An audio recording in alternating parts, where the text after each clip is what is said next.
Kitna's got a scratch-off list that's gone from 10 to 9 as it numbered of guaranteed wins. Lions, 36-21, a win in Oakland. Had never won in Oakland before and were just 1-15 ever in the state of California. That changes here in 2007. Hey, how are you, folks? Jason Horowitz alongside NFL.com's Pat Kirwan and CBS Sports insider Charley Casserly with you on the Subway postgame show. And maybe it's because they were playing each other, but maybe it's because it's a new year. But, Pat, it looked like they were both better football teams. They are better football teams. You know, in Detroit, you've got an offense it's pretty easy to see they're going to be very explosive.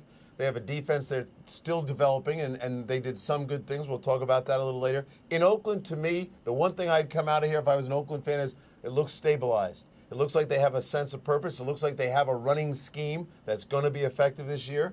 And as long as they can get outside the pocket, they'll be okay passing it. Late in the game when they had to throw from the pocket, I thought you found out what's really still wrong with them. Yeah, and Josh McCown, though, you talk about positive. Josh McCown did have a pretty decent debut. As for the other quarterback, Charlie, that is John Kitna. And we knew he could throw the ball. Last year, over 4,000 yards. He's guaranteed 10 victories. Completed 75% of his passes. What were your impressions of Kitna today? Well, the thing they wanted to do with John Kitna is don't make the bad play. Last year, they said they put more on John Kitna because they didn't think they were a good football team, and they asked them to gamble. This year, the game plan with John Kitna was be more conservative, be smart with the football, protect it, and make good decisions. That's what he did today. Mike Martz will create a scheme every week to get people open. They have enough weapons where they're going to challenge people. You saw good execution out of their offense today. They forced some turnovers, too. And they scored 36 points on a defense last year that was, people forget, was a pretty good defense. As far as the Lions' defense, Pat, you talked about they did some good things. They're still learning. Does it bother you that for about a quarter and a half here in the second half, they couldn't stop the Raiders at all, and it gave Oakland a 21-20 lead? And I'd like to give some credit to the Raider running game. That's where I thought, there are going to be problems with Detroit's defense. They don't have a lot of depth. Sean Rogers didn't play all summer, so they're playing themselves in shape. They're on the road, and the Raiders got to give them a little credit. This is not the 2-14 Raiders of last year. That's the first thing.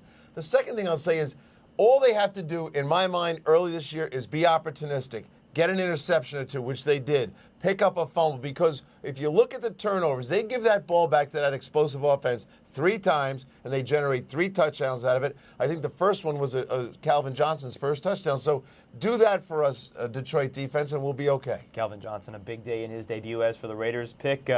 He is still yet to be signed as of week 1 of the season. Charlie, give me something positive here, something else positive aside from the running game that you took for the Raiders. Well, I said 2 things. One, here's a team that only won 2 games last year. They're down 17-0. Hey, they fought back and took the lead in this football game. So what's that show? That shows character. The second thing is overall execution. They look like a well-coached football team because they are well-coached. So they look like they knew what they were doing. You combine those 2 things, hey, they're going to play better this year. They still don't have enough playmakers on offense to get down the field quick, so therefore it takes some more plays to do it. But I thought desire and execution were 2 positives I'd take out of this if I was a Raider fan. All the talk in the offseason about not stuff on the field for the Raiders as far as Jamarcus Russell not being there. But on the field, they did show up, and I agree with you, a lot of desire in this game. All right, that'll do it for the Subway postgame show. But for all the rest of the games in the NFL, Week 1, stay right here on CBSSports.com. For NFL.com's Pat Kirwan and CBS Sports, this is Charley Casserly.